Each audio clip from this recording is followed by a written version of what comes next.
I'm going to call to order the meeting of the Camarillo City Council for today, Wednesday, June 8th, 2022. And I will call the meeting of the Camarillo Sanitary District Board to order. Can we please have a roll call? Councilmember Craven?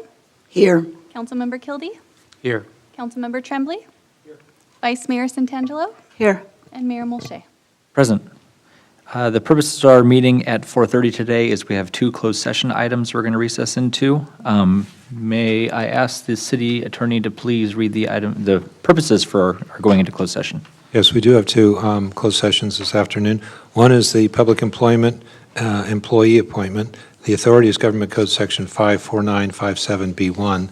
Title is Assistant City Attorney. And our second closed session is a conference with labor negotiators.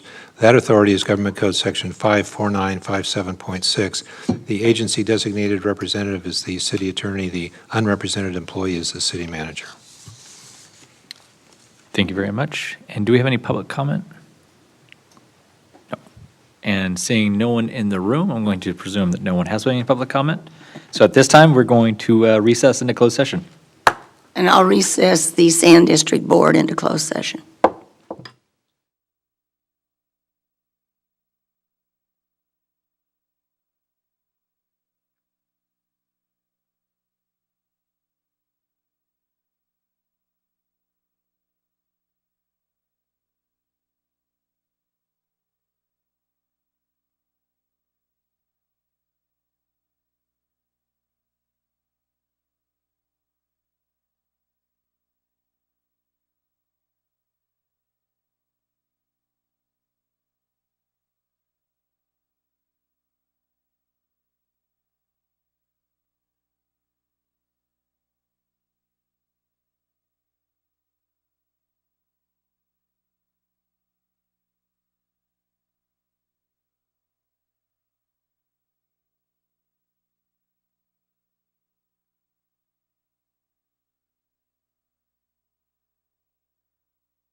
Call the meeting of the Camarillo Sanitary District Board to order. Ask the record to reflect that all board members are still present. And ask Ms. Santangelo to please lead the flag salute.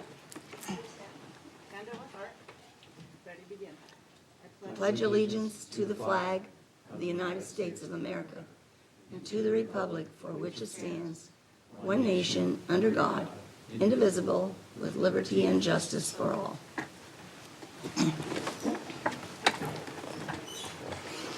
And let me say that the big flag is the flag that was presented to the family of former council member Bob Pena, and we hang that one every year between Memorial Day and the 4th of July.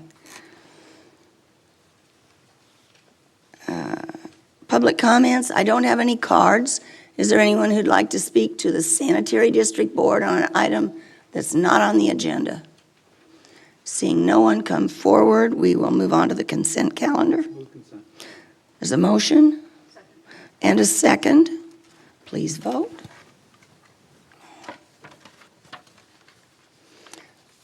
I'm assuming that, oh, Mine's dead. Well, I vote in favor of it. okay. Motion carries unanimously. If it doesn't work, I have paddles that we used one time.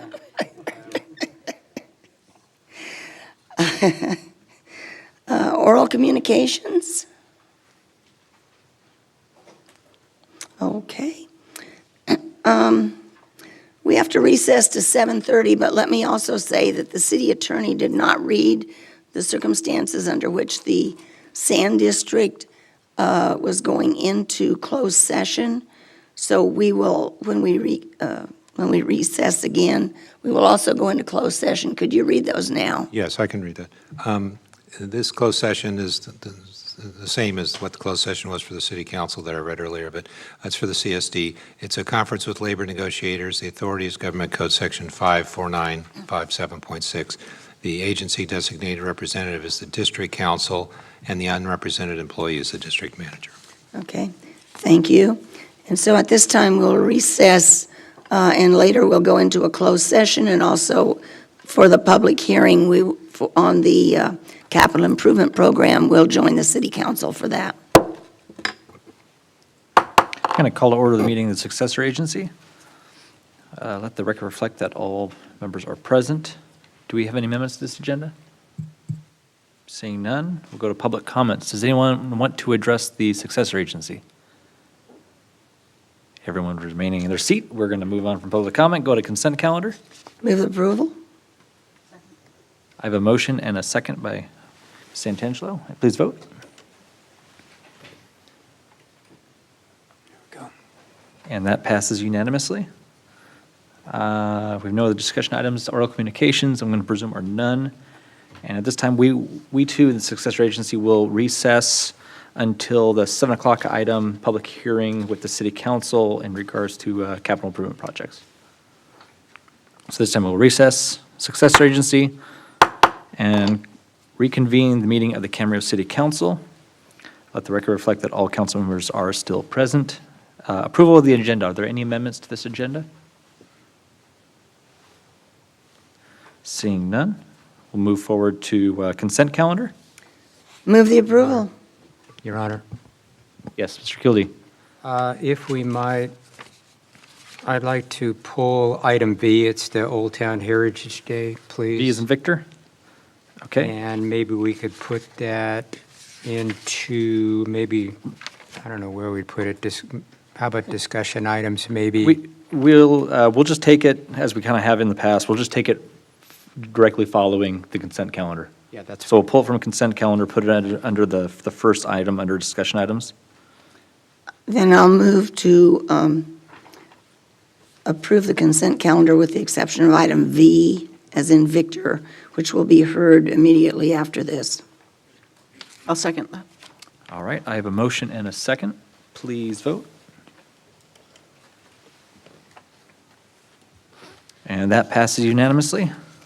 So that will take us to our first discussion item, which will be what was on our consent calendar, the 2022 Old Town Heritage Days special event permit and request for in-kind services. And I believe we have a staff presentation.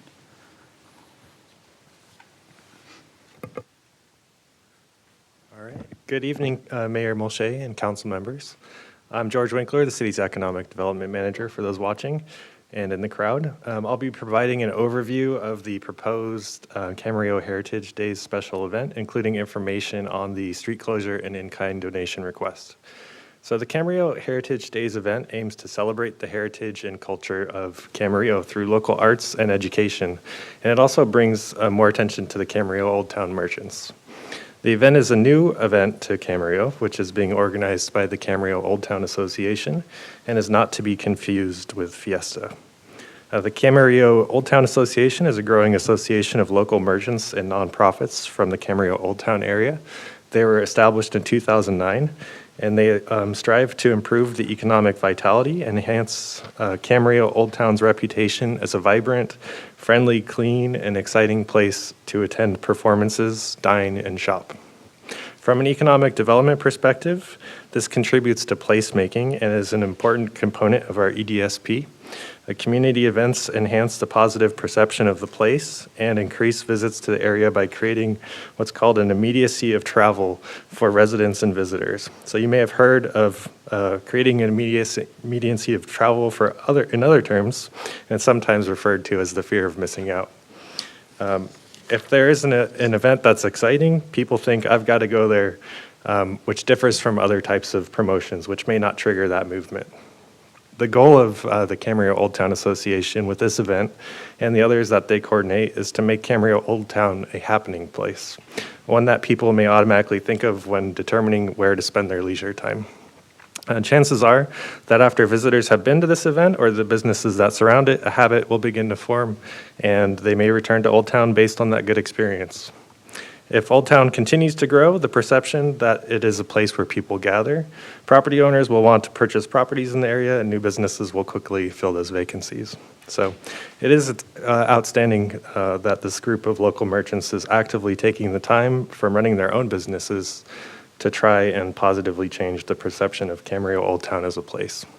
So Camarillo Heritage Days is their first attempt at a larger scale event that attracts bigger audiences for the business community. It's worth noting that this event has a much smaller footprint and impact on the residential and business community than the prior events that required the street closures. It will be limited to one block and will primarily be located on the school district site. Camarillo Old Town Association plans to scale into the footprint of the event, with the Thursday night of the event being limited to a carnival and food vendors in the parking lot with no street closures. This night, the event runs from 6 p.m. to 10 p.m. The second night, Friday, will also run from 6 to 10 and will continue to have no street closures. For this night, they will open more of the school property to the public with a concert stage, live entertainment, and a beer garden. The beer garden will be a tent with fencing, seating, security, lighting, and will be located in the grass behind Studio Channel Islands Arts. On Saturday morning, the street closures will begin and Ventura Boulevard will be closed from the west side of Arneal to First Street. A public safety plan for these closures has been submitted and approved by the fire department. The event on Saturday will run from 10 a.m. to 10 p.m. and the event will add live art displays, a car show, and non-food vendors. The live art displays, among other things, will feature local artists painting murals based on historical images of Camarillo. The non-food vendors are mainly Camarillo Old Town merchants with first options for the booth in front of their own business. Other booths will feature music and visuals for visitors and have traditional arts, crafts, and jewelry for sale or for just viewing. At the time of plan submittal, there were about 30 merchants from Camarillo and 26 local artists identified at the event. It's also worth noting Camarillo Old Town Association is working with the farmers market to make sure they have a location to operate in the morning, and that will be at the Penrose Strings parking lot. Sunday will celebrate Camarillo's Spanish heritage and will feature relevant music, including mariachi.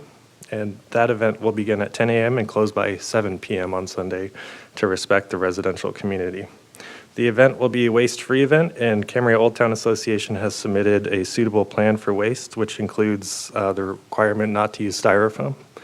The event will also have multiple mobile restrooms and wash stations that lessens the impact on the local businesses, which previously expressed concerns over lack of restrooms at the prior events. Parking at the event will be located at Harley's Bowl, and visitors will be able to walk to the event or at the Metrolink station in Old Town. So to reduce traffic and increase environmental sustainability, visitors from out of town are being encouraged to ride the Metrolink to the event. So Camarillo Old Town Association has requested in-kind sponsorship for the event, estimated at $33,000. This will assist with funding the event. The in-kind services include expenses for city and police department staff, traffic control equipment like barricades to protect pedestrians and direct traffic, and for water and electricity at the event. Camarillo Old Town Association also aims to be responsible and transparent with their finances, and staff has reviewed the association's financial oversight policies and received a copy of their financials. So staff suggests authorizing issuance of a special event permit for the 2022 Old Town Heritage Days, including the street closures on Ventura Boulevard from Arneal Road to First Street on Saturday, July 16th and Sunday, July 17th. The beer garden in the area behind the courthouse, and the request for in-kind services not to exceed $33,000. And that concludes staff's presentation. Questions? Yeah, I have a question. Mr. Kilby. I thought it was really important to get a synopsis of what has happened here in Georgia. I appreciate you bringing this information forward. As a longtime council member, I want to make sure that we don't go down a path that is something that none of us want to go down, willingly and or, surprisingly too. I did have some questions on the financial and how the accounting is going to be taken care of. So I think that's an important component of this. And my understanding is that you've met with the applicant and you have worked out some acceptable accounting procedures here with this. Am I right on that? That's correct, yeah. That's what, yeah. The less, I think, burden on the folks that live up there, I think, is really important. So are you and staff convinced that the burden of, the traffic, if you will, getting in and out of where folks live here is less burdensome, for lack of a better term, than we can do? Is this the best that we can do? And I'm a little concerned about the hours of operation. You get into, 9, 10 o'clock, that gets kind of late, and noise factors and other issues of this. And I guess the question I have is staff, convinced that this could be dealt with? Yeah, we've been working with the Old Town Association since January. Initially, they submitted for a much larger footprint, which we kind of worked down to this smaller footprint. So minimal traffic closures in the area, and then with the police services for traffic control, it should be manageable. Okay. And lastly, I think that, we have to give due process to everybody here, and we have to treat everybody equally.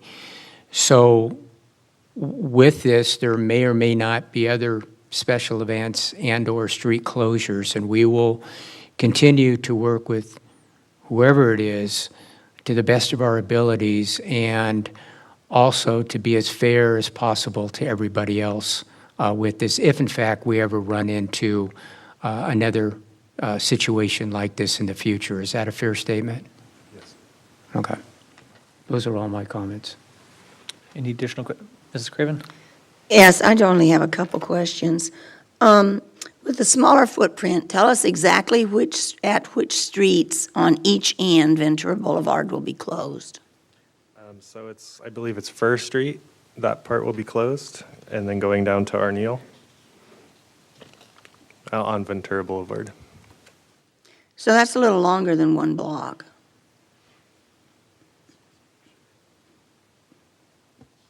Because I think it's Elm that would be the one block.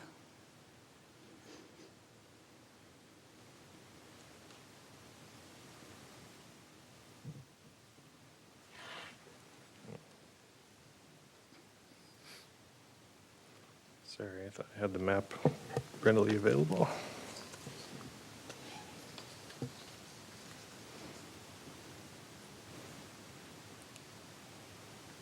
Yeah, I'm sorry, I have the map partitioned, so it's a little tricky, but yeah, it runs from Arneal. Oh yeah, could we pull the map up? Is that okay?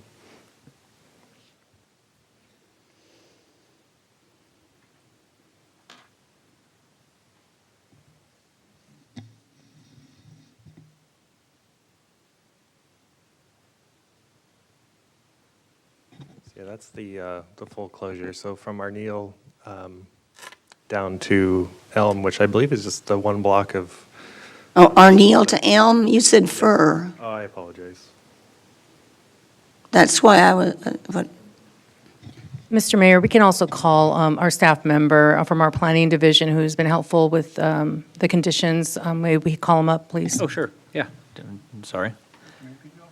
No worries, sorry. Yeah, can we maximize the, this map is, I Slideshow? can't see.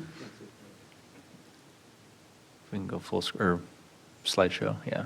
There we go. Thank Hello, you. Paul McLaren, Senior Planner, Planning Department. Could we go back one to the event plan? Oh, there we go. Oh, here we go. All right, so, so here, of course, is the Studio Channel Islands with the field, the courthouse. And so, yes, it's Elm Street here. The closure will be across here, and then it's going to go down to Arneal. Arneal Road, the lane heading northbound will be closed, or I'm sorry, the lane heading northbound will stay open, and the lane heading southbound will be closed. And that'll allow pedestrians from Harleyville to be able to walk safely across Arneal. And then there will be traffic controls going along here so that nobody can go down Ventura Boulevard. And then they'll be able to enter the event here, and all the vendors and everybody will be set up in the street out here. So it'll go from Arneal to, Arneal to Elm here, or is it to Fir? That's Yes, to Fir. Yeah, Elm is the next street down. no, Elm is right on the right, to the east. Yeah, yeah. So yes, so it's actually to Fir, yes. Okay, So it's- okay. so Now it's that I this see it, it's just a little block. bit more than a block. Okay, Yes. okay. And in the past, from the Metrolink station, and I don't know if this is a question for you or George, but in the past, from the Metrolink station, they've had a bus. That's kind of a big hike for somebody who's, especially older people, or somebody who has breathing problems. There's a climb there. They have in the past had a bus. Is that planned this year or not? It is not. Okay. So that would have required that the city negotiate a contract with the bus services in order Right. to have a separate Okay, bus ju- for this, and that wasn't, so that was not included in this. Okay, just asking. So the one other thing, and I think this is a question for you, we have several on Ventura Boulevard restaurants that have moved, because of COVID restrictions, they moved out into the streets for a dining area. Most of them are covered, and the people love them. But this area includes none of those where there's a narrower street or no parking because of the extra dining area that they moved out into. Is that correct? That is correct. Okay, thank you. That was my objection, I'll just state before, when other people wanted to have something, it was on a bigger scale.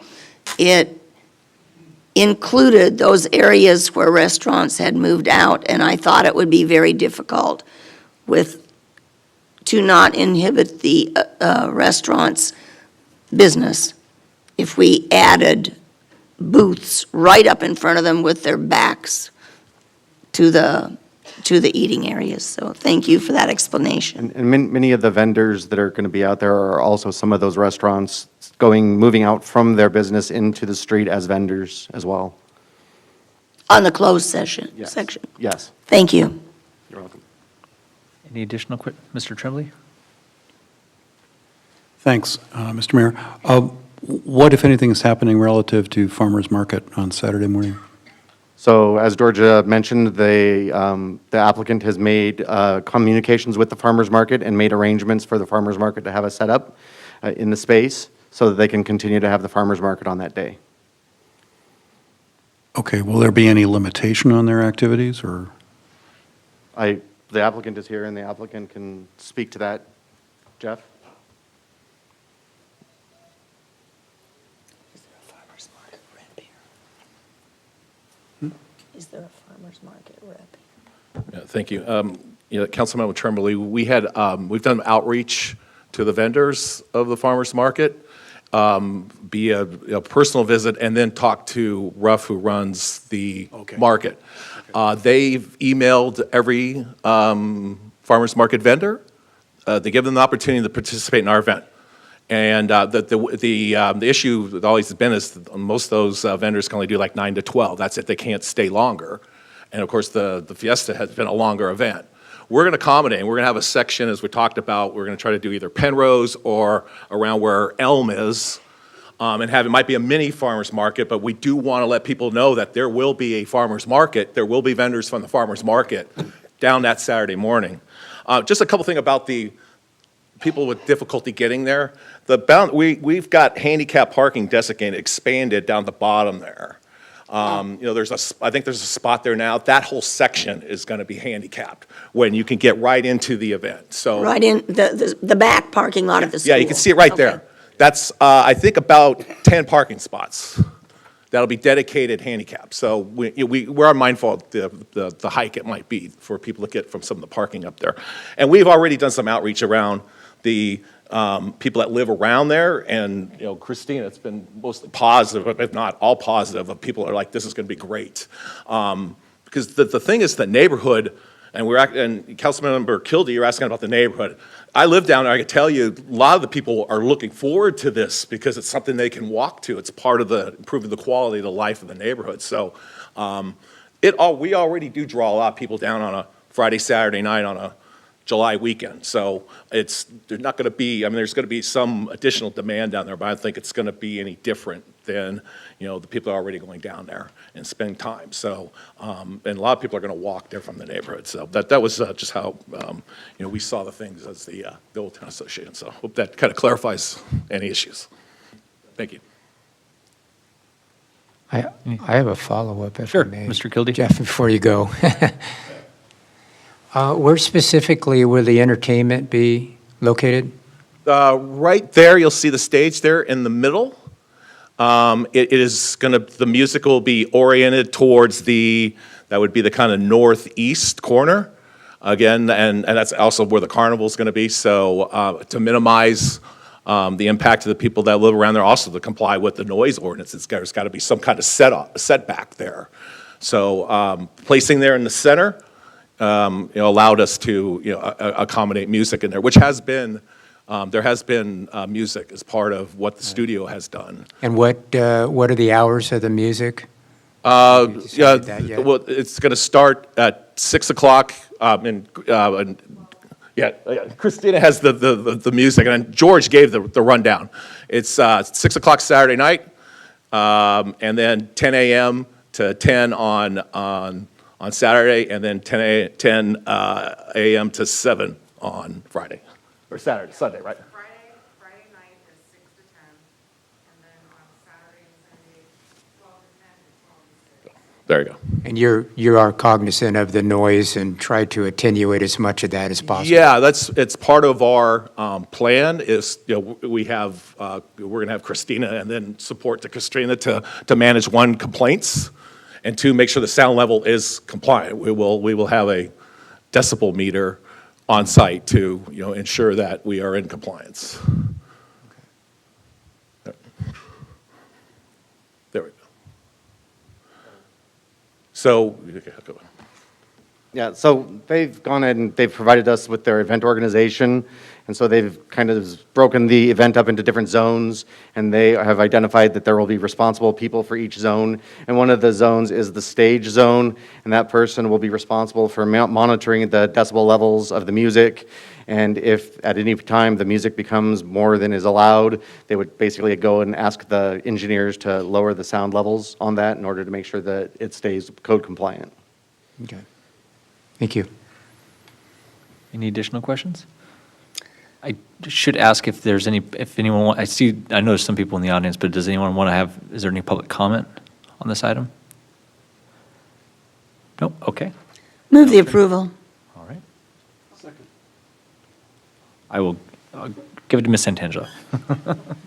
I have a motion and a second. Please vote. All right, and that passes unanimously. That'll take us down to item W, amendment to the Camarillo Municipal Code on animal, and amendment to animal services agreement with County of Ventura.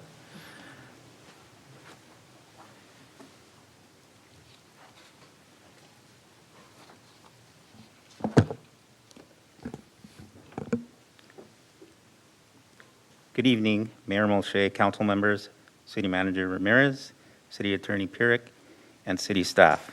The item before you this evening is for your council to consider amendments to Title VII of the Camarillo Municipal Code relating to animals, and to authorize City Manager Ramirez to execute an agreement amendment with Ventura County Animal Services. Before I begin the presentation, I would like to express my gratitude to Ventura County Animal Services Director Jackie Rose and Donna Gillespie and the rest of the Animal Services staff. Both Jackie Rose and Donna are in the audience, for all their support and for their attendance tonight. At the completion of the presentation, Ms. Rose and I will be available to respond to questions to the best of our ability.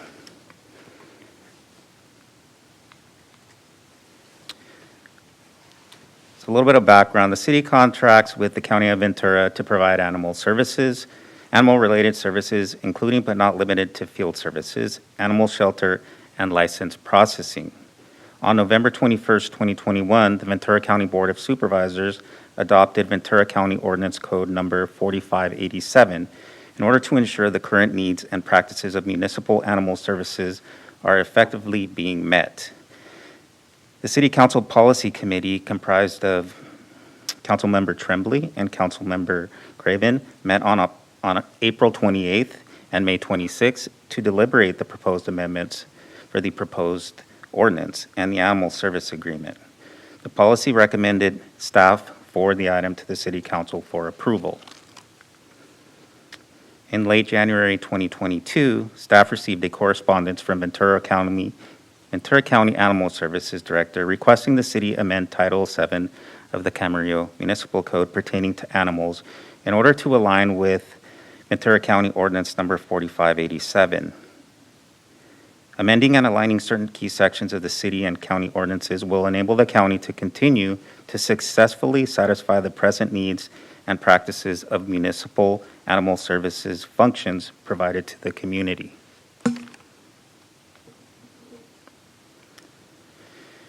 So these are several key amendments to the Camarillo Municipal Code that are being recommended, including but not limited to restricting the definition of barking nuisance and requiring documentation of barking noise. So a barking nuisance is any animal which has committed utterance of barks, cries, or vocalizations which occurred as an episode of continuous noise lasting for a minimum of 10 minutes or repeated episodes of intermittent noise lasting for a minimum of 30 minutes and deprive two or more residents in the neighborhood of the comfort of the comfortable enjoyment of their homes, or deprive a person residing in one residence of the comfortable enjoyment of their residence if certain conditions are met as described in section 7.32.020 of the ordinance. Number 2 is addressing barking nuisance by way of citation. Number 3, providing barking nuisance declaration upon any dog owner who receives 3 or more citations. Number 4 is providing the Animal Services Director discretion to select specific enforcement responses. Number 5 is to provide designations and a hearing process for potentially dangerous and vicious dogs. And last but not least, providing a process for barking dog citations that may advance to the administrative hearing process. A summary of the proposed revisions to the Animal Services Agreement can be found in attachment number 8. The revisions to the agreement and service level request form include, but are not limited to, Section 3.1, which is the service level request form, in order to align with the proposed ordinance to which the county will provide to the city to complete and submit annually by March 1st. Section 6.1, the term of the agreement to begin July 1st, 2022, and remain in effect until June 30th, 2025. And then Section 8.0, clarifying language and processes to align with the county ordinance code. And then we have the environmental findings. The proposed ordinance is not subject to the CEQA guidelines because there is no possibility that it may have a significant adverse effect on the environment. The introduction of adoption of this ordinance is exempt from CEQA. Staff's recommendation is to request reading of title of the ordinance, waive further reading, and introduce ordinance number 1193 of the City of Camarillo, amending Title 7, Animals of the Camarillo Municipal Code, and authorize the city manager to execute agreement number 2020-51B with Ventura County Animal Services. This concludes staff's presentation, and Mayor Molche, I would like to respectfully request opportunity first be given to the policy committee members to provide their thoughts and viewpoints for the subject item. Thank you. Sure, thank you very much for the presentation. You're welcome. And do the policy committee members have anything they want to discuss, or? We spent a lot of time discussing this and had them bring it back. I think it would probably be easiest. I'm sure Mr. Tremblay can speak to it better than I can. I would prefer to not try to go through the thing, but just to let you ask questions if you have any of me, and I'll try to answer them.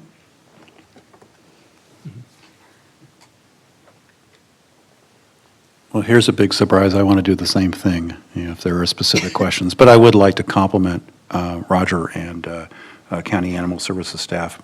Mrs. Craven and I spent a lot of time on this, and city staff, Alonzo Ramirez and Roger, they put together a lot of information for us, particularly after that first meeting where we raised lots of questions. So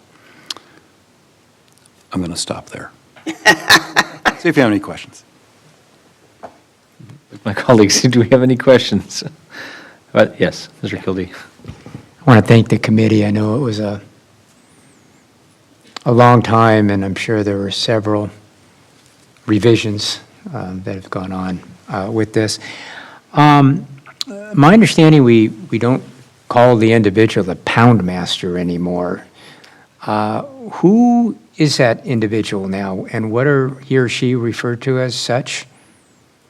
It's not the pound master. It's Director of something Animal else. Control Services or something The like director- that. It's whatever the director county of- calls them. Director of Animal Services. So the director of animal services now, for lack of a better term, is the pound master. Is that correct? That is correct. Okay. And before, who acted as the pound master? Say, the Director of Animal Services. So that hasn't changed. They just changed the moniker of pound Correct. master. Is that correct? Correct. Okay.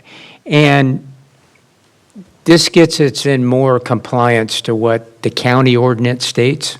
Is that Yeah, it'll align our ordinance with the county's ordinance, or the certain sections of the county ordinance that effective July 1st, had we not made these suggested changes, they wouldn't align. That being said, one in particular is if we were not to do anything, the city would then be responsible for these particular hearing processes, and we really don't have the resources in-house to be, and expertise to be hearing officers. So for that reason, we also made these changes to the ordinance, as well as to do some cleanup of the text and also to add some additional definitions and also to add the provisions regarding vicious dogs into that, and potentially vicious and dangerous dogs to the proposed ordinance. Okay. Thank you. That's all I have. All right, you don't have any more questions. All right, do I have either a motion or, You want to ask for the reading of the title? oh, sure. You know, I always forget that part, every time. Can I request a reading of the title of the ordinance, please?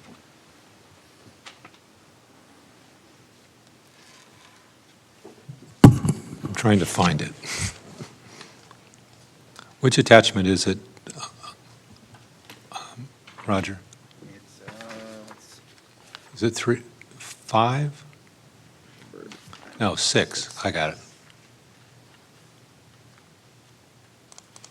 Yeah, 6. Okay. This is ordinance number 1193, an ordinance of the City Council of the City of Camarillo, California, amending Title 7 Animals of the Camarillo Municipal Code. Move to waive further reading of the ordinance and to, introduce. And I will move to authorize the city manager to execute agreement amendment number 2020-51B with the County of Ventura Animal Services. All right, I have a motion. Mr. Tremblay, I got a second from Mr. Tremblay. Please vote.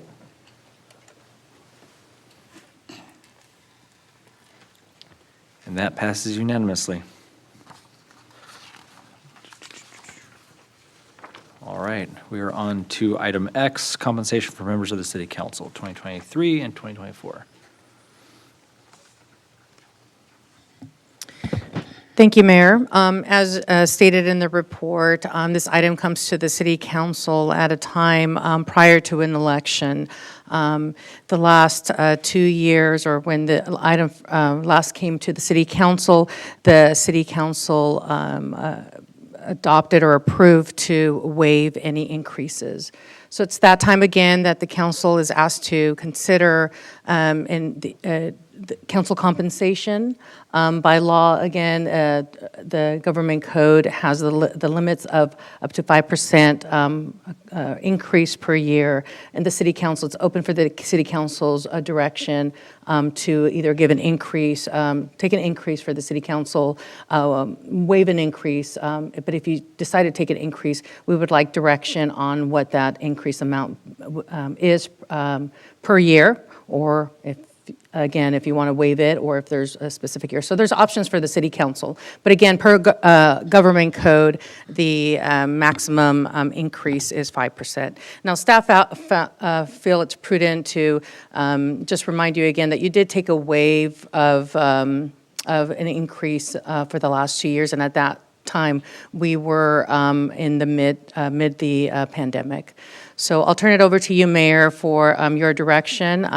Again, the compensation of members of the City Council for 2023 and 2024 is up for your consideration.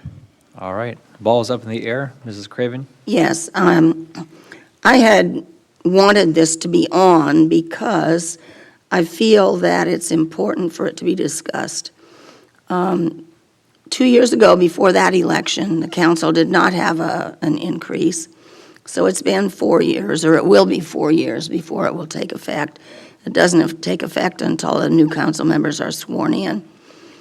Since I will not be here, I thought it appropriate for me to bring this up and make sure that it was thoroughly vetted. I do believe you should increase it. I think that a one-time 5%, if you don't feel comfortable with that, then making a decision now at 2.5% each of the 2 years would be appropriate. Being on the city council takes a whole lot more time than most people recognize. In a little bit, we're going to be telling everybody under oral communications all of the meetings we attended. Most of those meetings, at least the ones I attend, are 1.5 to 2 hours long for the meetings. In addition, there's a packet to read for the meetings I can't tell you how many hours I spent reading the packet, trying to digest the animal control ordinance. And many other things take just as much time. A lot of people out there seem to think that you sign up to be, or you run to be on the city council, you get elected, and you attend 2 meetings a month, and that's it. And that just isn't the case in the city of Camarillo, because we do operate on a committee system. And I think that's to the benefit of the city, and that's why people think we have a well-run city. So anyway, you've heard what I have to say, and those are my recommendations. Questions or discussion? Yep, Mr. I'll Kildee. chime in. As all of us know, it's an honor and a privilege to serve up here. And all of the council members that I've known in the last 25 years do not do it for the money. They do it for one reason, and the one reason is they have a love affair with the city of Camarillo. And every council member that I've ever served with would agree to that, and has actually verbalized that to me on several occasions here. I think what Mrs. Graven has talked about, absolutely the appropriate thing to do in 2021 and 2021 and 22 during the pandemic to waive this. I totally agree and support that. But it does cost money for us to serve here. Some of us, matter of fact, most of us have outside expenses here. Again, nobody does it for the money. But I do think it would be appropriate at this time, and I know it's a very difficult subject to talk about. I understand that. There's a lot of, consternation on this.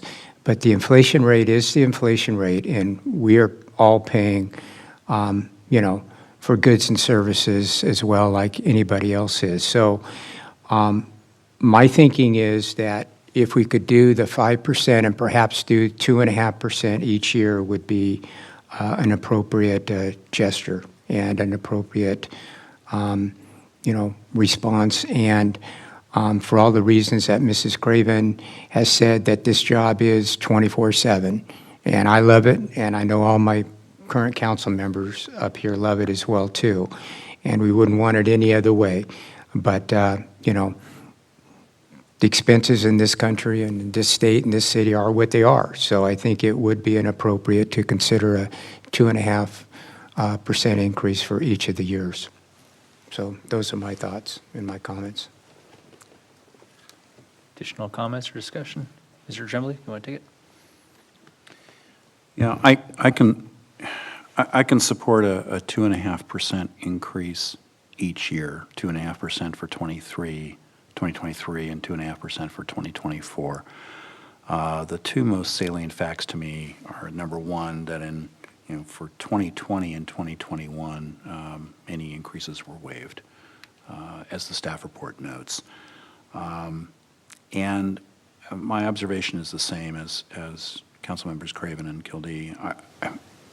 I think our responsibilities, particularly during the pandemic, have increased.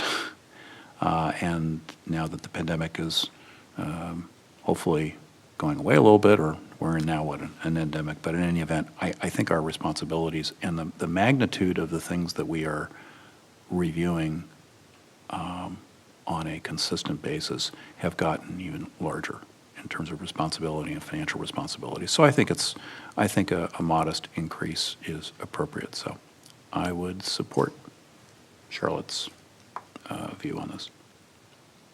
Ms. Intangelo? I agree with everything that's been said by my colleagues, and I just also wanted to share, as somebody who has a full-time job, it's not uncommon that I actually have to take time away from my job to meet the responsibilities. So it's not even about getting paid for my work on the council, but it's about what I lose taking away from my full-time job. And I'm happy to do it, but it does matter, and I still have bills to pay too. So I like the idea of the 2.5% each year, and I would support that as well. And I'll simply echo everything that's already been said. I too would support a 2.5% each of the 2 years.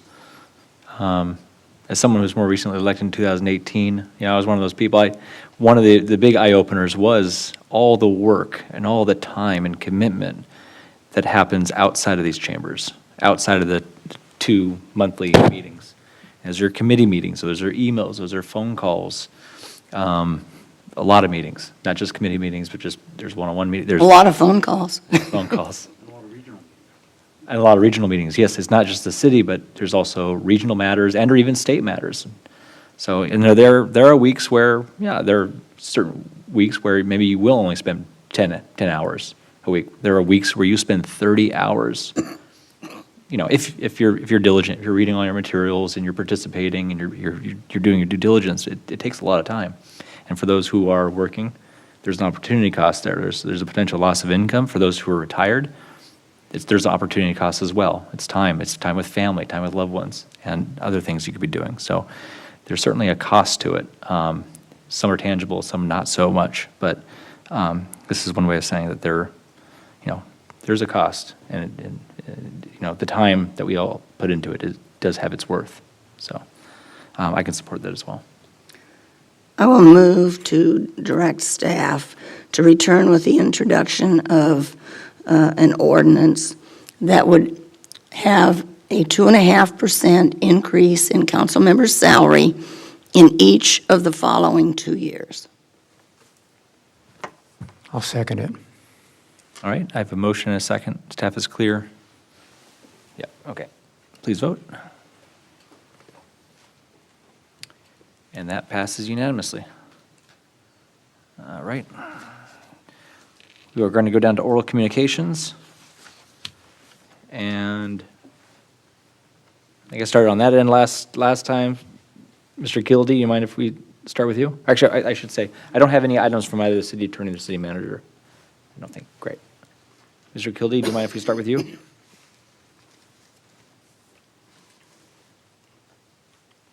Yes. For oral communications? Yeah.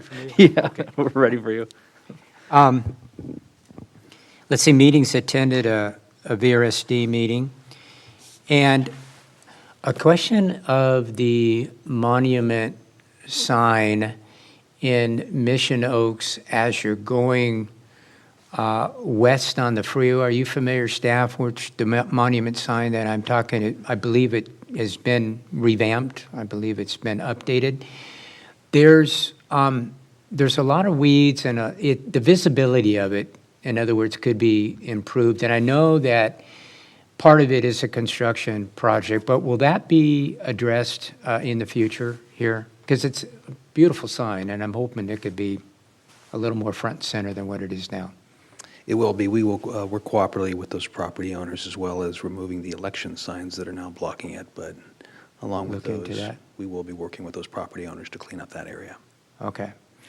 And then I've had a couple of calls, maybe staff can answer or get back to me about the street upgrades with the slurry seal and how that is progressing with the current company that's doing the work, if it's on target, on time, and various other things. Perhaps you could get back to, maybe all of us would like to know how that contract is progressing, if you will. Absolutely. We can Okay. get back to you on that. That's all I have. Ms. Intentional? Well, after all that talk about all the meetings, I only have one meeting to report. So it was one of those slow periods. And that was June 2nd to the CPA Board of Directors. I did also want to mention that I attended, and Mr. Kildee was there as well, Maggie Kildee's 90th birthday party celebration, which was on Sunday. It was held at Studio Channel Islands, and it was just such a marvelous turnout of people, and people that had worked with her in so many different ways, as a teacher, as a supervisor, and then finally as an artist and a sculptor. So it was just a really lovely, lovely celebration. And it looks like I'm recording myself. And then I also wanted to say that it's Pride Month, and remind everybody that it is the month that we celebrate LGBTQ plus culture and rights and activism.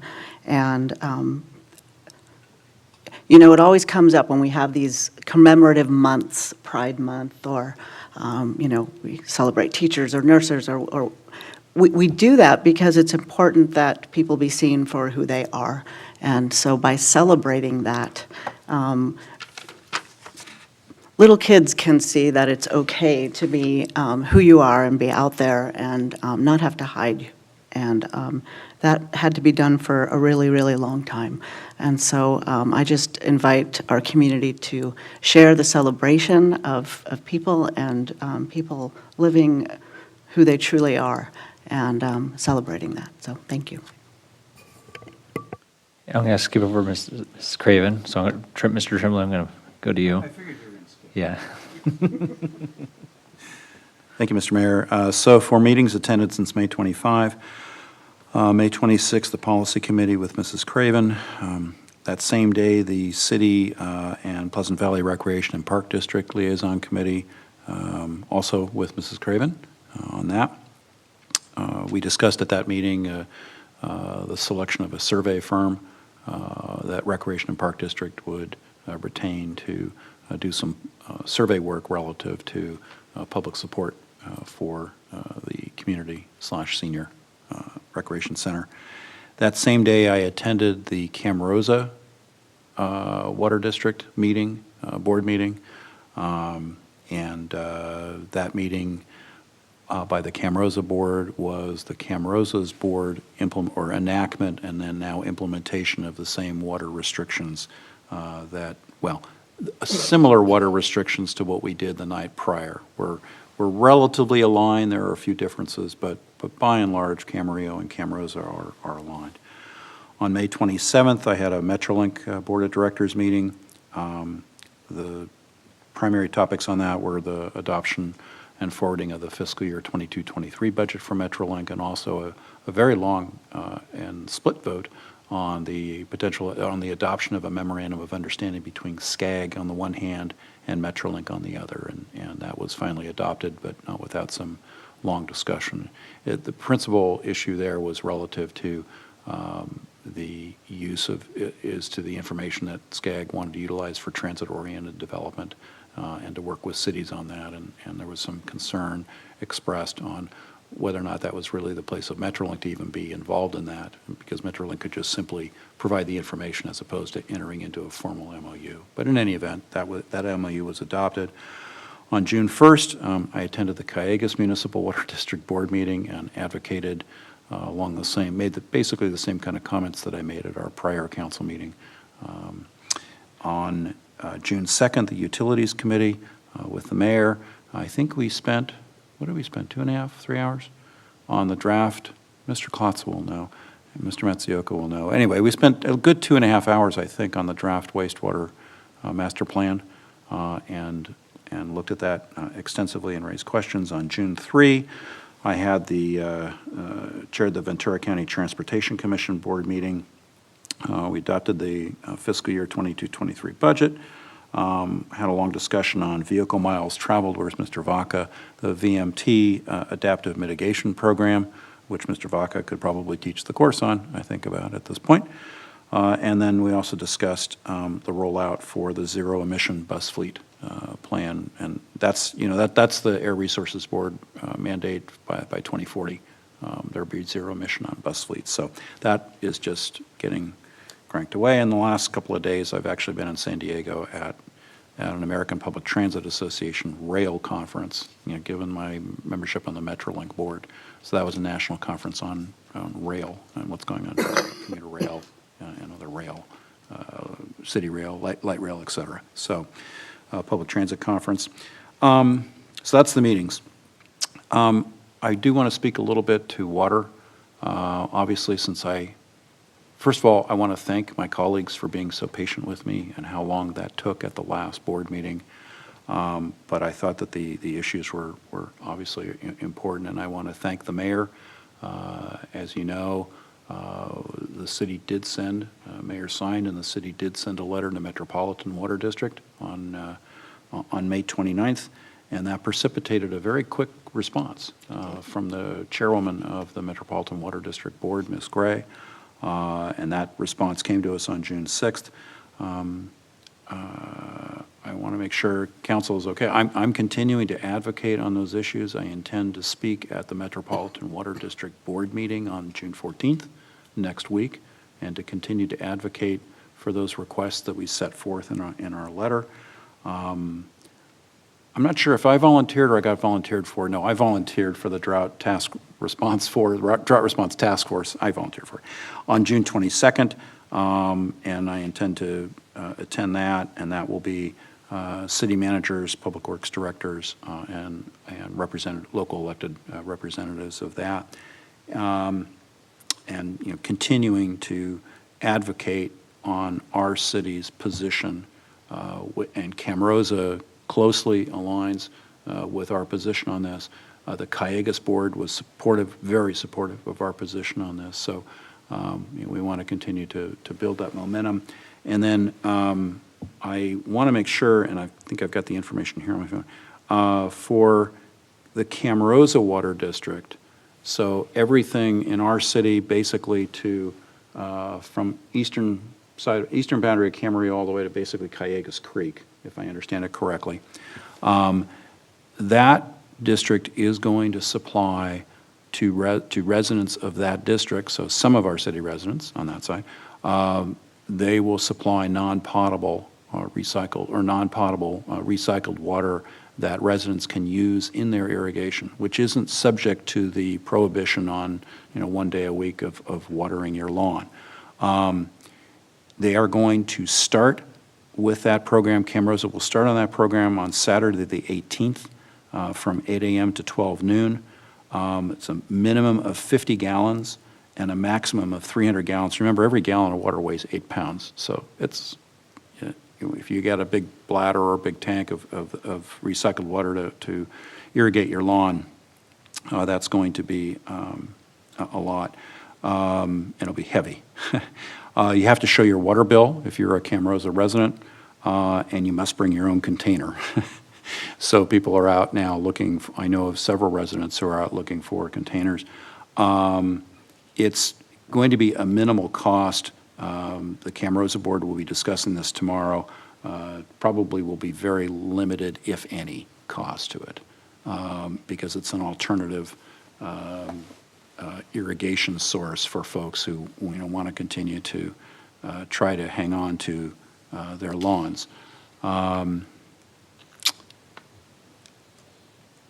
I know that, well, I'll leave it at that. That's my report. Thank you.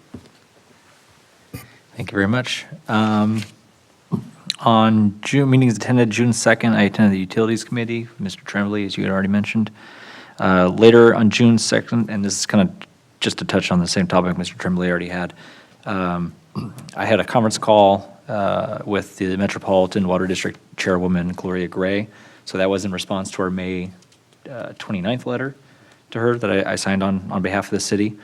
It echoed everything that Mr. Tremblay had put forward at our last meeting. So had a conference call with her.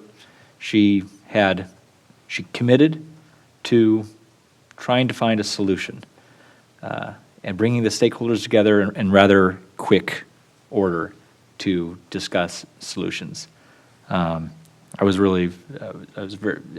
appreciate her phone call and the discussion and the open line of communication and the willingness to work towards solutions. I put forward some very specific solutions during that conference call, aside from the ones that were already in our letter, namely a second pipeline for resiliency, redundancy into Ventura County, and then water storage in Ventura County, which were definitely things that have been discussed in the past. She was very familiar with both of those suggestions.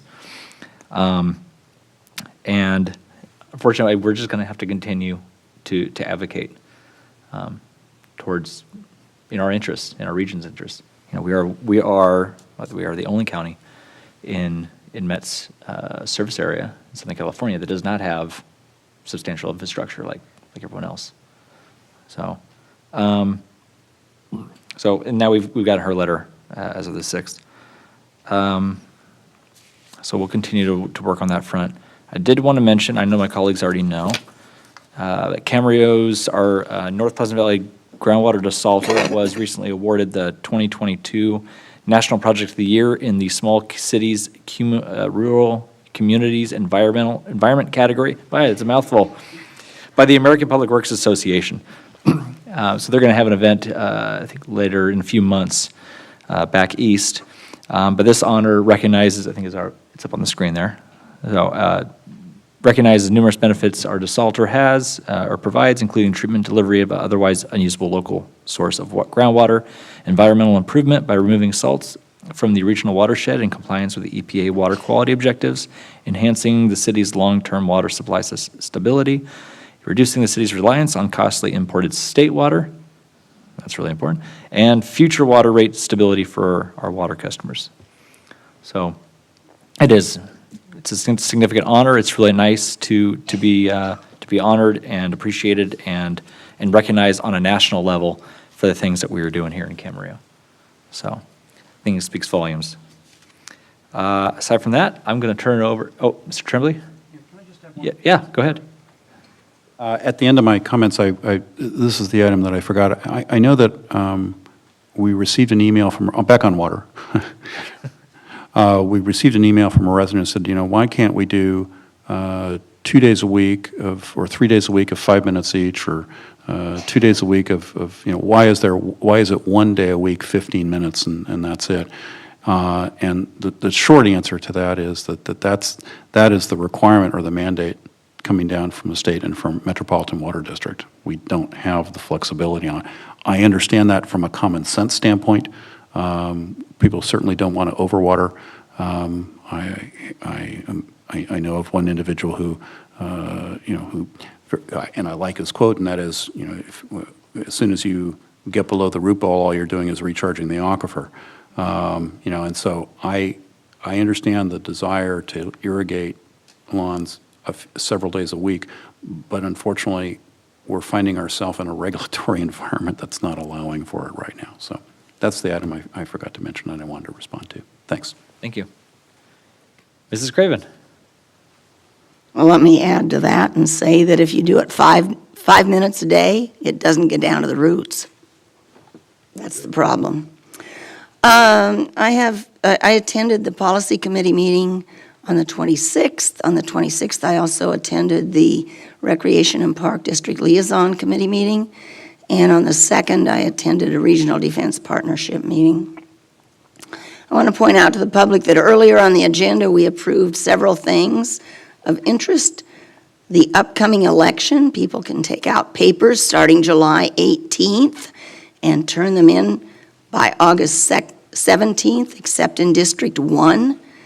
There is no incumbent, and if they considered me an incumbent, I will not be running. So then that district will have an extra few days. We approved the fireworks again. They'll be behind the outlets, and I think it's going to be a very good celebration. And we didn't approve it, but Wings Over Camarillo will be held at Camarillo Airport August 20th and 21st. And also on the consent calendar, I was delighted to see the contract with Green Media for increased water conservation enforcement efforts. And I bring this up only because I had mentioned it last time that we didn't have a contract to go along with the ordinance we passed. I'm going to, I want to comment on the election yesterday. As I read it in Ventura County, we usually have a high voter turnout. There was a 20% voter turnout yesterday, and that is not good. 20%, it reminded me of and I think there were some very good people elected. However, it reminded me with a 20% turnout of a saying that's on an elevator in I think it's a hotel in Sacramento, and it says, bad people, bad representatives are elected by good people who don't vote. So if you didn't vote in yesterday's election and you ever have a complaint about who was elected, you have no complaint because you didn't vote. I would like to ask that we close in memory of Marilyn Bjork, as they called her, BJ. She taught at Los Altos Middle School, at that time it was a junior high school, for I believe 30 years. She had a tremendous impact on students in this community. She taught speech, but she let the kids do so much more than just make speeches and go to speech contests. She was a tremendous woman, and I would like to close in her memory, and also in the memory of Bruce Colell, who was the band director at Camarillo High School. He donated a lot of his time to events here in Camarillo and helping young people. And so I would like to, when we do close in the memory of each of them. And so now for the history lesson. In 2 weeks, you will be asked to approve an annual budget with a general fund expenditures of about $50 million and about $144 million for all funds combined. I will not be at that meeting, so this is my history of my city budgets. The fiscal year 1986-87 budget was approved before I was elected, with stated cash and investments of about $24 million. 10 months after I took office, I was informed at a Fiesta Association meeting that the city's checks bounced, and the bank said, "Don't bring them back because they're all bouncing." I was stunned. I stayed up all night writing a memo on asbestos paper asking why the council had not been informed. When I came to City Hall and distributed it, the city manager asked me to take them all back, saying, "We don't want the public to know this, do we?" I didn't take them back, and I dropped a copy of my memo off at the Daily News. During the next 2 months, mail and phone calls informed the city manager of what Don Tarnow, our investment officer, had invested in. Union Bank sued all of us, together and individually, for non-payment of a $1.5 million loan guarantee. He did something similar for a person to buy the Desert Springs Hotel and Spa. Desert Hot Springs Hotel and Spa. The State Department of Health called to say that our hospitality system's healthcare facility in Bakersfield had been closed for not meeting health standards. The company also owned 2 facilities in Park City, Utah. Newspaper headlines informed us that we owned Kurt's Carpets and Super Salad. After I confronted the reporter, we spent the afternoon comparing investment reports that she had received from the finance department with the ones that were given to the city council. And that's how we discovered there were 2 sets of books. This stuff was lumped together and listed in the council's investment reports as small business administration bonds. In January 1988, we hired Arthur Anderson and Company to investigate.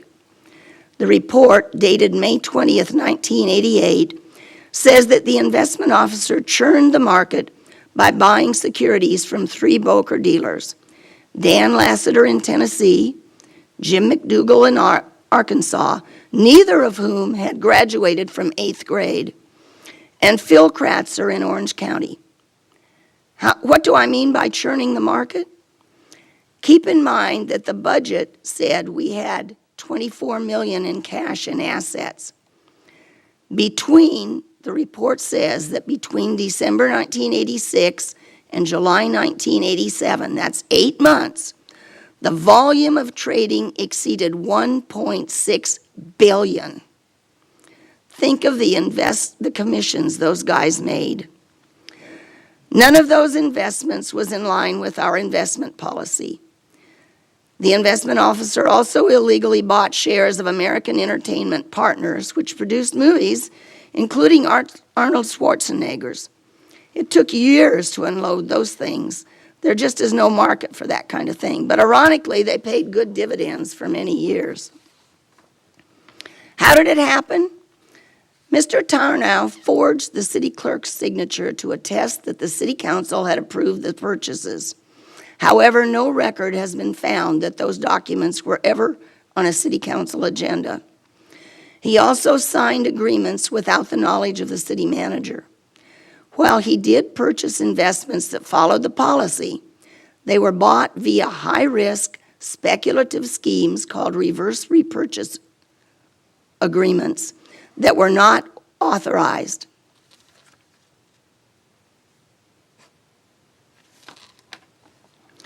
He actively traded the investments with no intent to hold them. When the market turned upside down, it all fell apart. The annual report for fiscal year 86-87 was not issued until June 29, 1988. Notes to that report lay it all out, how much was lost from each fund and how. Cash and investments was listed at $5,276,786, with pooled cash at a negative $41,000. It also states that the net losses were about $25 million.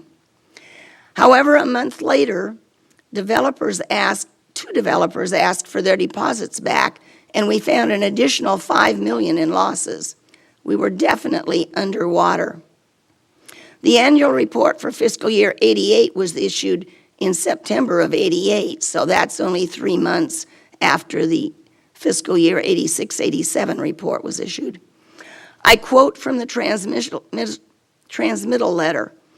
The fund balance of the general fund at June 30, 1988 is at an all-time low, being in the red by $4,213,591.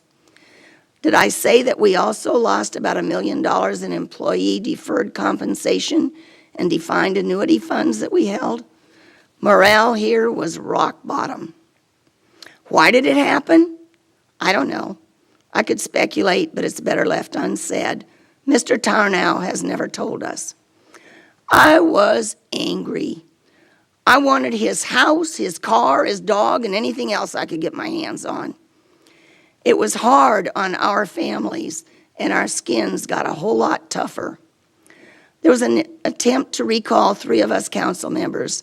The other 2 were up for election, so they couldn't be recalled. As staff, council, and the public heard what happened, our reactions were all the same. Denial first, then anger, and finally the realization that there was a lot of hard work ahead. But we had a city to take care of, so it was time to move on. And through it all, the council stuck together. What did we do? We rolled up our sleeves and got to work. We rewrote the finance and investment policies. We formed an investment committee with members of the public that must meet monthly to review reports. We hired a new city manager who ceased spending. We segregated finance department duties. Up till then, the person who wrote the checks also balanced the checkbook.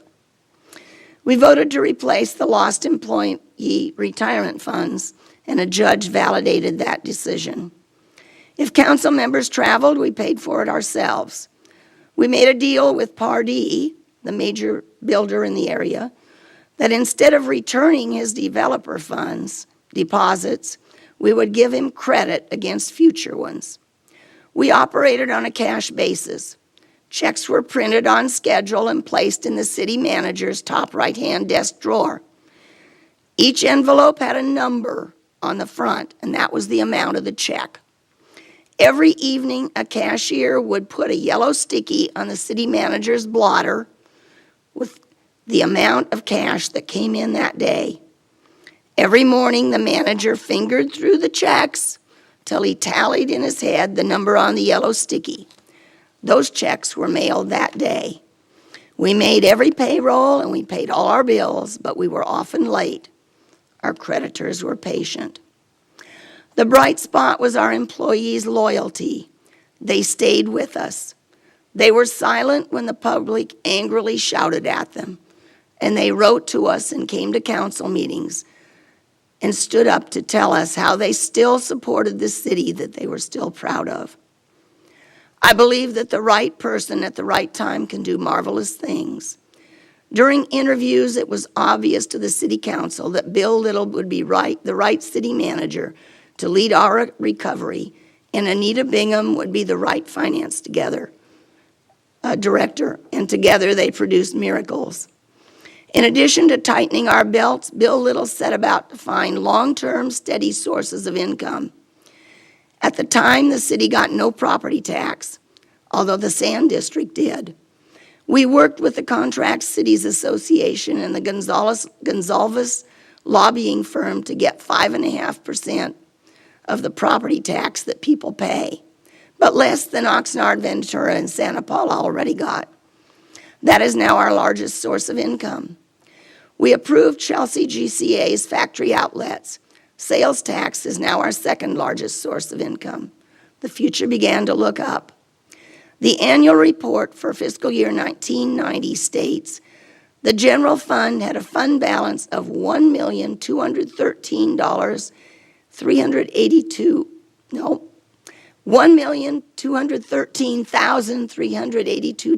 at June 30th, 1990, which represents a significant improvement over 1989's deficit of $624,000. We did it. In 3 years, we had become even in the world, but I felt I had gotten a master's degree in municipal finance in the School of Hard Knocks.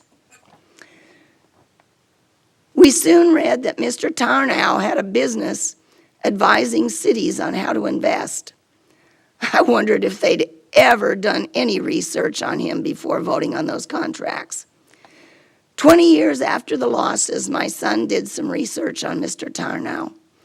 A court report says that he was convicted in 2004 of 9 felonies for financial theft and forgery, not related to the city.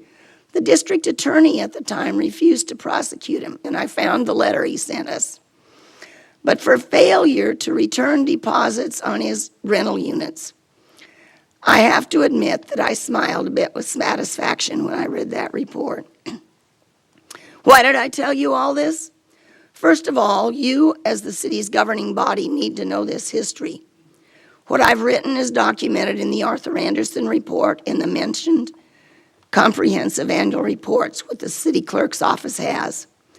I also want you to understand why I always have a hard time when anybody wants to add to the list of allowed investments. We must treat the public's money more conservatively than we do our own. I'm proud of what this city has become, and I'm blown away by a proposed budget of $144 million for all funds combined. We have an embarrassment of riches, and it's time for us and you to move on with our goals and with the capital improvement projects that we're going to be looking at later this evening. I think it's time to follow former council members Ken Gose's directive. We're not here to hoard the public's money. That's it. Thank you very much. With that, we will recess the Camarillo City Council. We've come to all the items on our 5 o'clock agenda, so we will recess and we'll reconvene at 7 o'clock. And the Sand District will go into closed session. Yep. Thank you.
I'm going to reconvene the meeting of the Camarillo City Council for our 7 o'clock. And we're going to go right into public comments. Public comments are a time where we take comments from the public on items that are not on the agenda. And I have 2 comment cards, and I'll go in the order I received them in. Greg Ramirez. Mr. Ramirez, I turned on your microphone. You have a clock below me. I have a clock below you. It'll count down 3 minutes. At 1 minute, I think you'll get a yellow light and a buzzer. Don't let that interrupt you. Just keep on going. No problem. Is the All right. microphone on? Can It you- is. Yes. Okay. Good evening, ladies and gentlemen of the City Council. I appreciate you giving us the time to come before you. I'm here with my clients, Mr. and Mrs. John Hinojosa, who are property owners here in Spanish Hills and also business owners here in the city of Camarillo.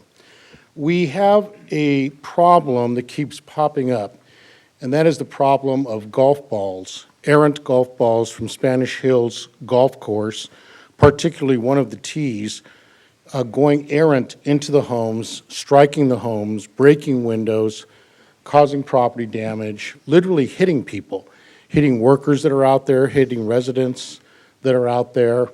And there are many near misses where people are almost hit in the head with golf balls. At this time, my clients are having at least, on average, 10 to 12 golf balls hit their property or come onto their property each week. That's more than just an errant novice golf player.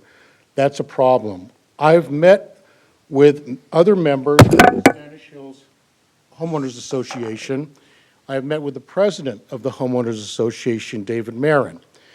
And what we collectively were able to put together and find out was that this was a problem as far back as 2002, 2001, 2002. When some people came before this city council and requested help because of the property damage and the golf ball problem at the very same homes that we're here to talk about tonight. At that time, a lawyer by the name of Peter Goldenring, who some of you may know or may have heard of, represented the property owner that sold my clients their home. And they sued Spanish Hills Golf Course. And they came to the city requesting help. And the city was very, very helpful. And what you did was, at the time, Spanish Hills Golf Course was seeking a CUP, a conditional use permit. And what the city did was they made it a condition of that CUP back in 2002 that if there were any further problems between the golf course and the residences vis-a-vis errant golf balls and property damage, that the golf course was required immediately to address, resolve, and remediate those problems. That hasn't happened. In the last 7 years, this has continued. My clients have gone to the management of Spanish Hills. They say it's not their problem. They didn't agree to that settlement. And I'm asking you, we will be staying in contact with you. I'm asking you to enforce the CUP, and I'll be sending some information to you and the city attorney so that you're brought up to speed on what's going on. But thank you for your time, and thank you for your attention and for caring on behalf of the clients. Thank you, Mr. Ramirez. John Hinojosa?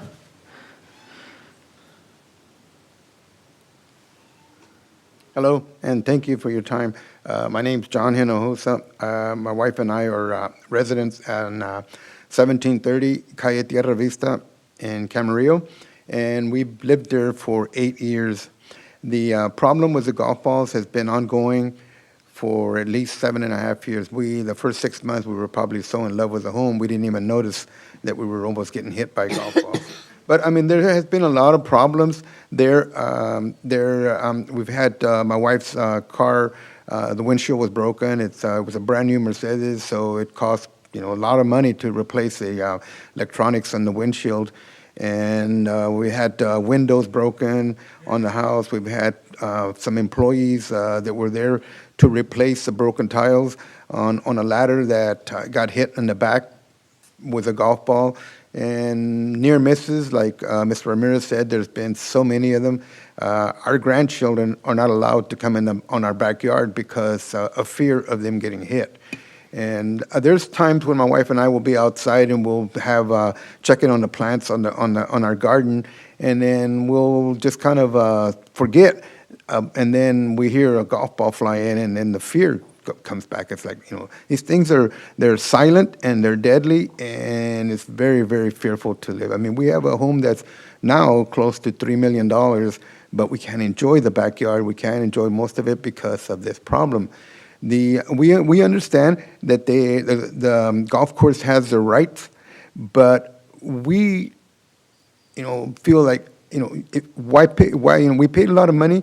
We should be able to enjoy our home, and that's pretty much what the reason that we're here is, because we just want to be able to enjoy our home without having to worry about getting hit by a golf ball.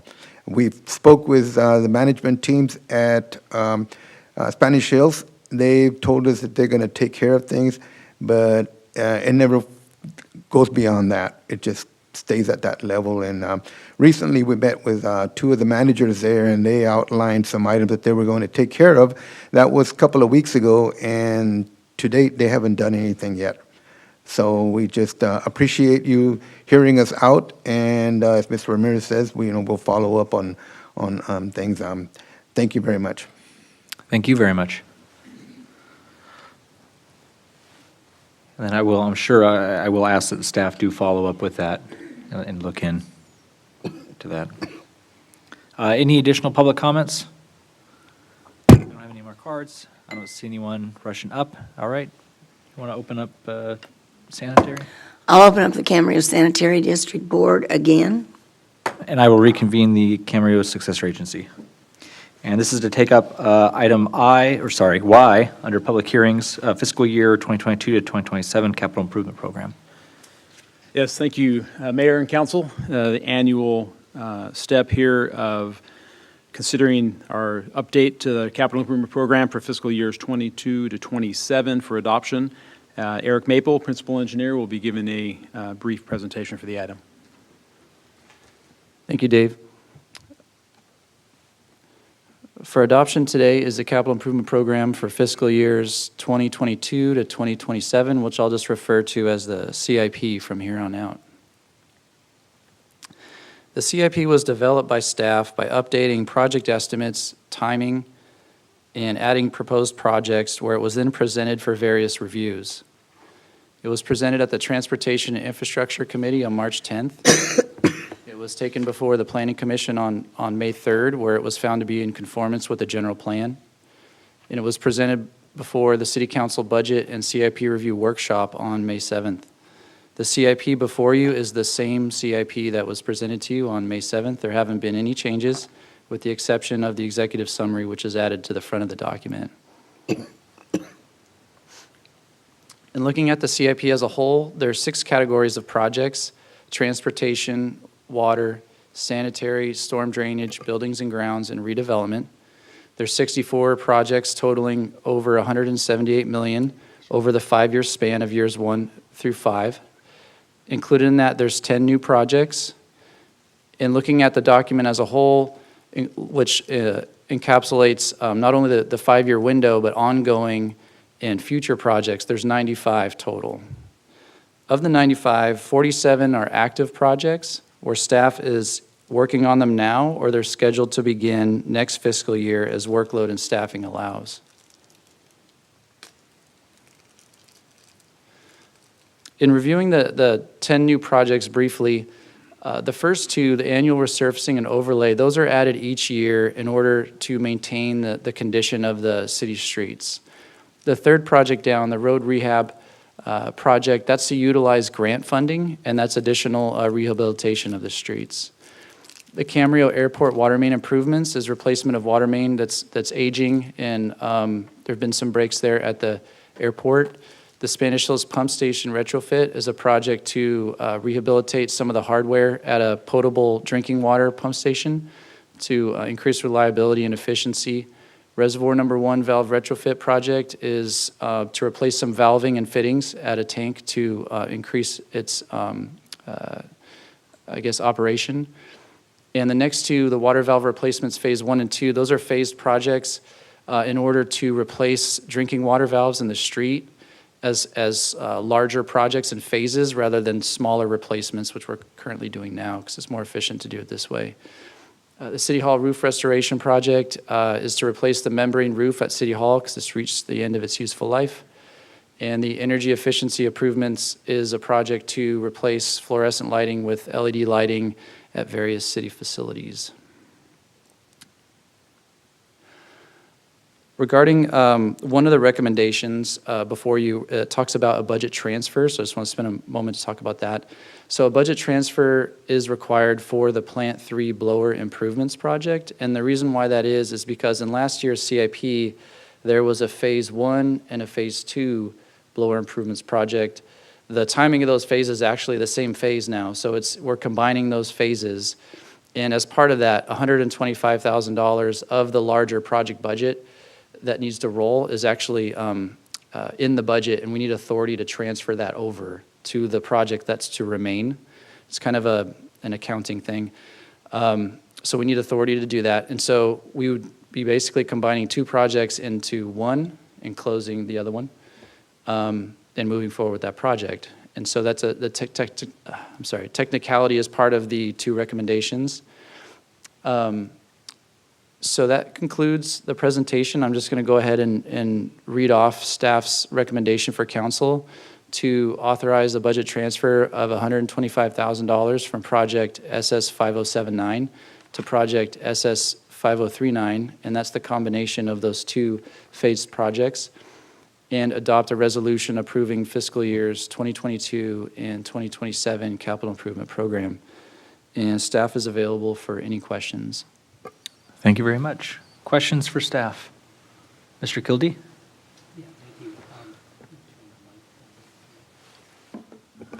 Yeah, thank you. So this is a 5-year budget, and I think there's some 64 or so projects in here, and I want to say about $178 million. That's assertive. I mean, I like that we're assertive on this, but was there any talk with staff? Are we going to be able to make most, if not all, of these projects within that time limit? I just ask that because I know there's, labor issues, there's supply issues here, there's all these issues within 5 years that normally come up. So is there any discussion about whether or not you think you can meet most, if not all, of these projects within this period of time? Yes, Councilmember Kildee, that's a good question.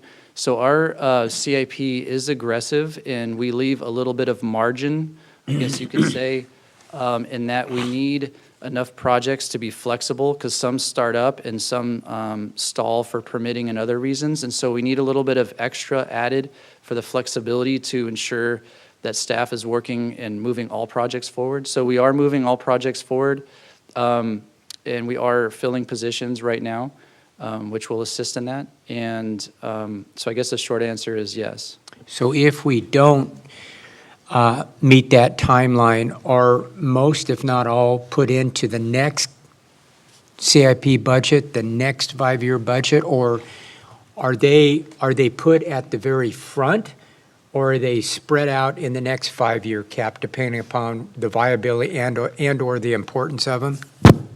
Right, that's a good question. So typically what happens is if a project, let's just say, is scheduled in the outer years of the CIP, as it gets closer, it'll eventually end up in year 1 of the CIP where it becomes part of the city's budget and becomes fully funded. At that time, if there's a delay in that project, it then goes in the current year column of the CIP, and it just keeps carrying over. At that point, staff will keep it in there, having that budget carry over unless there's an issue where we can't finish the project or there's something significant. So we will let it roll, knowing that it becomes a priority to get it done if it keeps rolling. Okay. That's all I have. Additional questions? Mr. Tremblay? Yeah, just one, Eric. You have to prioritize these projects, and the transmittal makes it very clear that you prioritize if they're based on regulatory requirements or health and safety issues or asset preservation.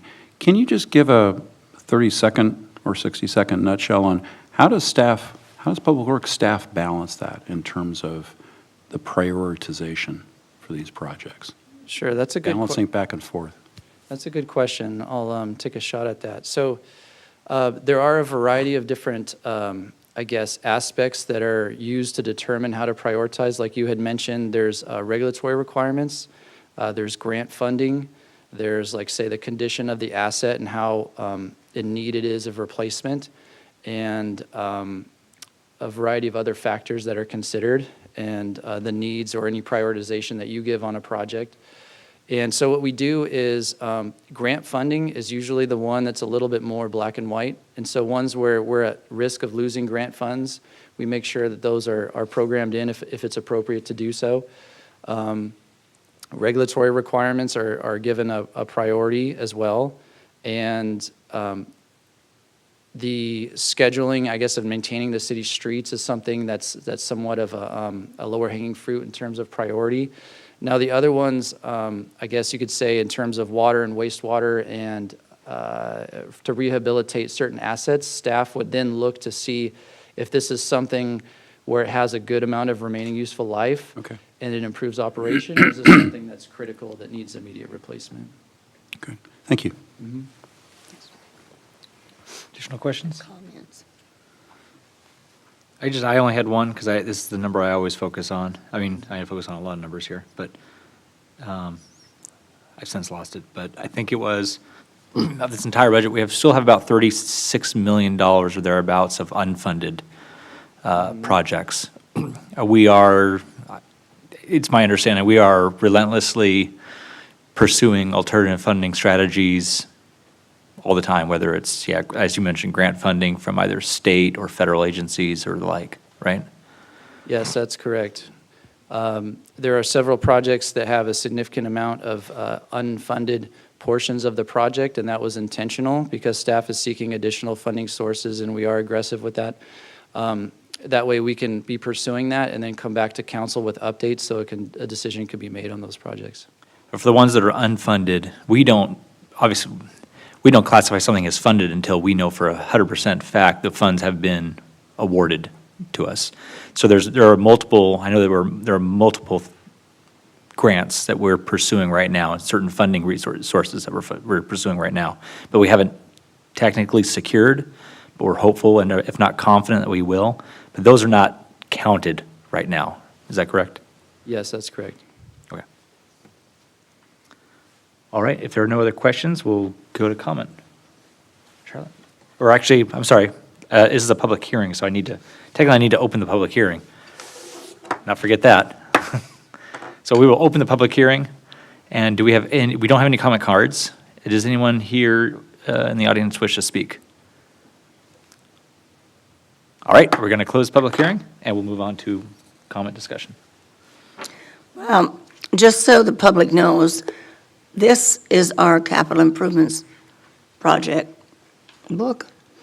Each sheet represents one project, so we have a lot to look forward to in the next 5 years.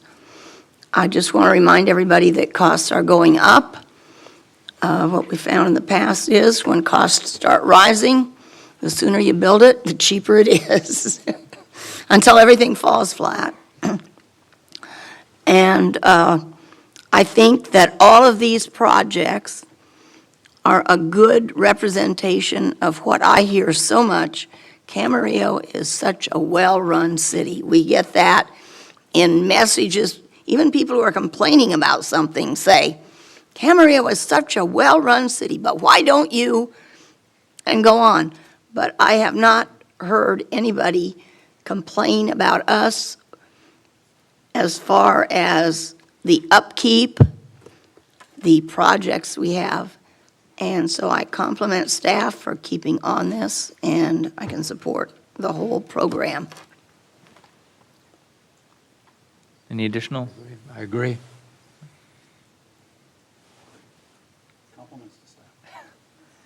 And I like how that compliments the staff.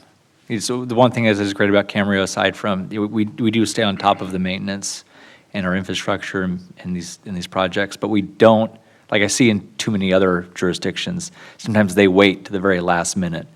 And that's not the time you want to be fixing something when it's, leaking, exploding, or whatever. It's going to be very, very expensive, and oftentimes it leads to disruptions. So the fact that we plan very diligently to make sure we get as much useful life, but we're not pushing that boundary to where there is potential disaster, and we're playing with fire or sewage or something else of that matter. But, no. Look to the city attorney. Do you want votes for each respective board, for both city council, sanitary, and successor? Yes, excuse me, yes. Okay. All right, so for the city council, do I have a motion? Go ahead. Do you want me to do it, or you want to do it, Charlotte? Go ahead. I'll move to authorize the budget transfer of $125,000 from project number SS 5079 to project number SS 5039, and adopt a resolution approving the fiscal years 22 through 27 capital improvement program. I'll second the motion. I have a second. Please vote.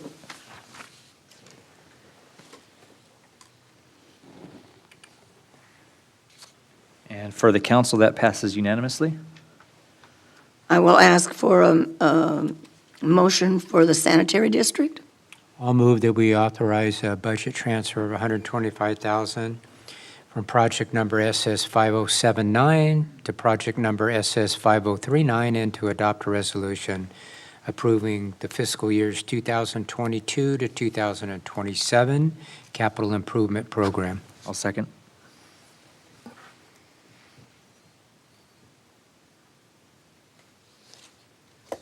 Please vote.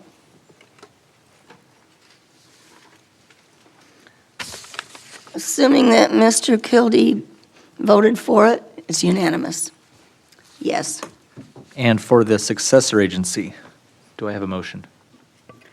I will move that we authorize a budget transfer of $125,000 from project number SS 5079 to project number SS 5039, and that we adopt a resolution approving the fiscal years 2022 to 2027 capital improvement program. I have a motion and a second. Please vote.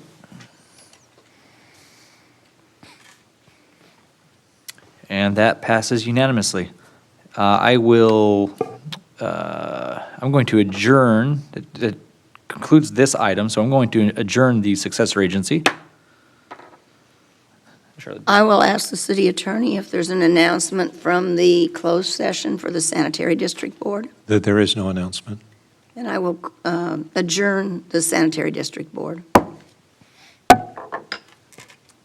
All right. For council agenda, that takes us back to our second public hearing, item Z. The Camarillo Landscape Maintenance District's Zones 1 through 10, resolution ordering levy and collection of assessments. And we have a staff presentation. Yes, thank you, Mayor and Council. This public hearing is the final step in the annual process to continue the levy of assessments for landscape maintenance districts in the city.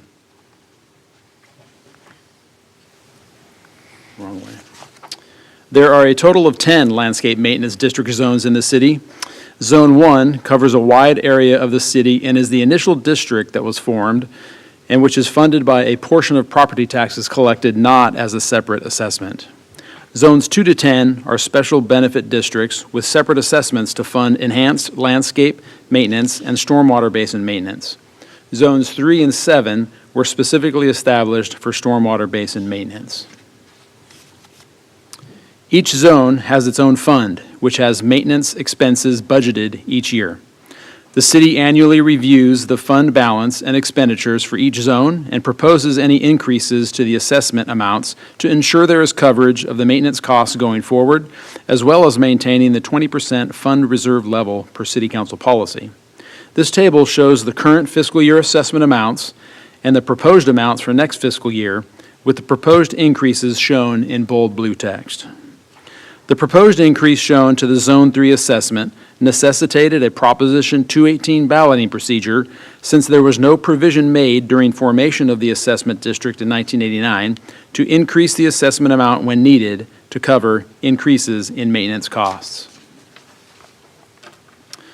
Zone 3 is called Armidos Basins, and it was formed to assess the 27 properties that were developed on Armidos Drive that directly benefit from 2 stormwater basins and the storm drain pipes and inlets in the street. The assessment provides funding for the required inspection and maintenance of the 2 basins and storm drain system to ensure the 27 properties are protected from stormwater runoff as designed. The current annual assessment of $69.24 for each of the Zone 3 properties does not generate sufficient funding to cover the current and future costs of required maintenance and meet the fund reserve policy level of 20% of the expenditures. The proposed Zone 3 annual assessment of $140 per property, along with a provision to allow future increases per the Consumer Price Index, would generate the funding necessary to cover the maintenance costs and meet the fund reserve level into the future. If the Zone 3 assessment amount is not increased, the maintenance costs not covered by the assessment revenue must be covered by the city general fund. As mentioned, a Proposition 218 balloting process is required for the proposed increase to the Zone 3 assessment amount and CPI escalator provision. Information regarding the need for the increased assessment amount, along with ballots and return envelopes, were mailed to the 27 property owners. The proposed increase in the Zone 3 assessment amount would be approved by resolution of the City Council at tonight's public hearing unless a majority of ballots received are in protest of the proposed increase. The next step is to open the public hearing, which is for the proposed assessment amounts for Zones 2 through 10, including the proposed Zone 3 increase. Public testimony will be received, and ballots can be submitted up until the public hearing is closed this evening. Then the ballots received will be opened here and the results tabulated and reported. Then the recommended actions will be considered by City Council. Thank you, and that concludes staff's report, and I'm available for questions. Does council have any questions? All right, then at this time, this is going to be the time and place for the public hearing for the levy of assessments for the landscape maintenance district zones 1 through 10, including the proposed new or increased assessments for Zone 3, Track 4296. So I'm going to open the public hearing. We'll receive comments, questions, any oral protests from any interested persons. Does anyone in the audience wish to speak? I see shaking of heads, and we don't have any comment cards or anything submitted. All right, with that, we are going to close the, sorry, no one had any ballots, so we're going to close the public hearing. Any questions or deliberation? Have to open the ballot. Yep. So at this time, what we're going to do is we're going to take a brief 10-minute little recess. That'll give staff enough time to open up each of the ballots and tabulate them, and then we will be back in 10 minutes. So it is 7:28, so we'll come back at 7:38 with the results. All right, so at this time, we're going to stand in a recess. We'll be back in about 10 minutes.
We are going to reconvene the Camarillo City Council meeting. I said 10 minutes, and I think we stuck to 10 minutes.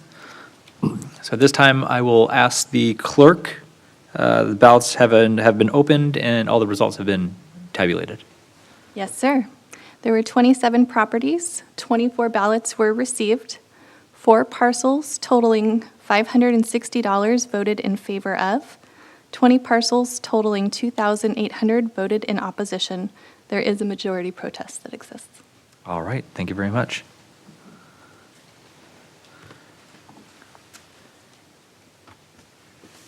Any additional comments or deliberation from council? I'll adopt a resolution declaring the results of the property owner protest ballot proceeding conducted for the levy of proposed new or increased assessments for Tract 3, Zone 3, Tract 4296. With the findings? Pardon? With the findings that the increased assessments failed? We're declaring whatever they are, yeah. Okay. So I have a motion? No second. I'll second. It's going to die for lack of a second. I have a second. Please vote.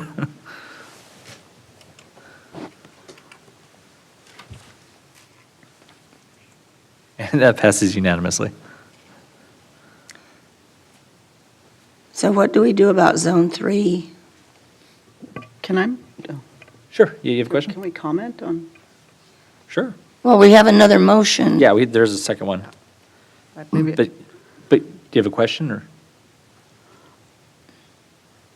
Well, I don't know if it changes what we would do, or if we have a choice. That's what I'm asking on, I could offer some clarification Yes, on the please. process here. So that first resolution is declare the results right, that have just been tabulated and announced.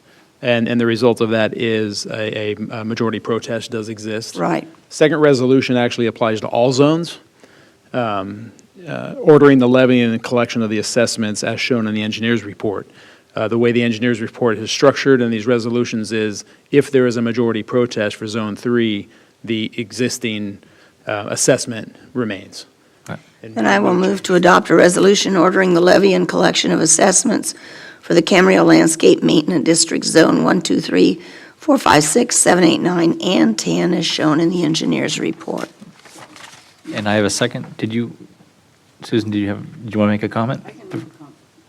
I can comment afterwards. Okay. All right, we have a motion and a second. Please vote. And that passes unanimously. Ms. Intangelo? I just want to make it clear that with this means that the added cost is being subsidized by the other taxpayers in Camarillo. I just want to make sure that the people of Camarillo understand what this means, is that the cost has gone up. There's a protest against reassessing those fees, and so that money will have to come from the general fund, which is money from all of us, not necessarily residents in that district.